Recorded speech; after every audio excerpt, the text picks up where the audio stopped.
Let's take a deep dive into transcendental consciousness, the meditation technique brought to us through Maharishi Mahesh Yogi, known as transcendental meditation.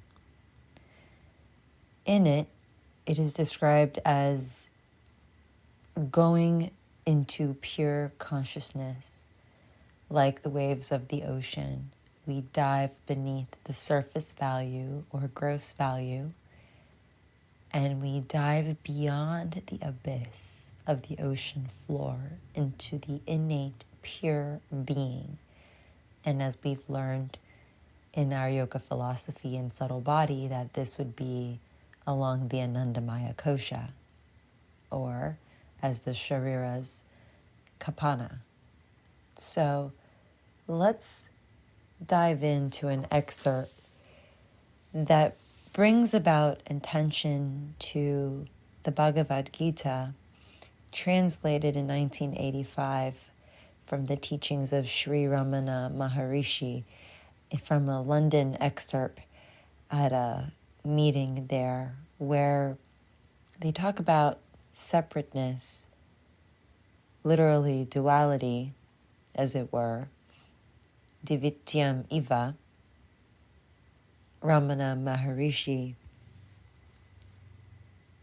describes as there must be a duality if you are to catch hold of something else. But what is only the one self, with a capital S, not a duality. Hence, who is to catch hold of whom? In the Upanishads, here we read, whereby would one know him by means of whom one knows all this? Indeed, whereby would one know the knower? Asks the Upanishad. And so how to get rid, or how then to rid ourselves of the shadow cast by our experience?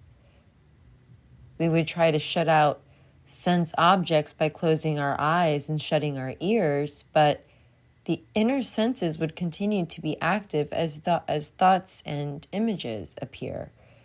And if we tried to shut out the thoughts that constantly flood in upon us, as we are instructed to do in meditation aside from transcendental meditation, then we should be no more successful than trying to mop up water from the ocean with a mop and telling it to not come in.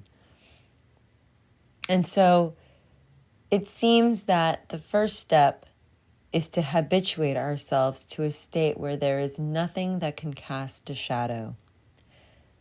Those who try to shut out all thoughts are not wrong in their immediate aim, only that their methods are faulty. It is quite impossible to jump from the intense activity of ordinary surface thought to a state of no thought.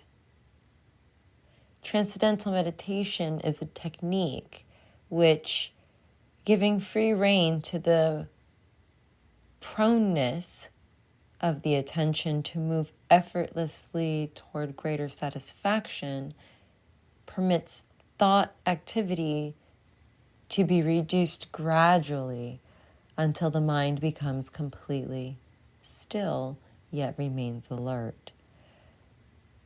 A specially chosen sound or mantra is allowed to become increasingly subtle or refined, in the sense that a whisper is more refined than a shout.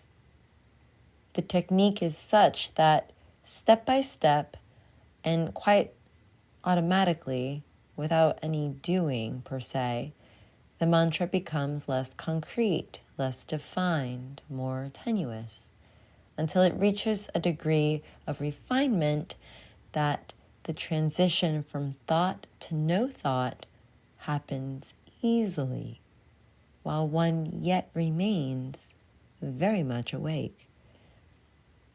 Because one has gone beyond or transcended thought, this state of inner wakefulness, without thought, that is known as transcendental consciousness.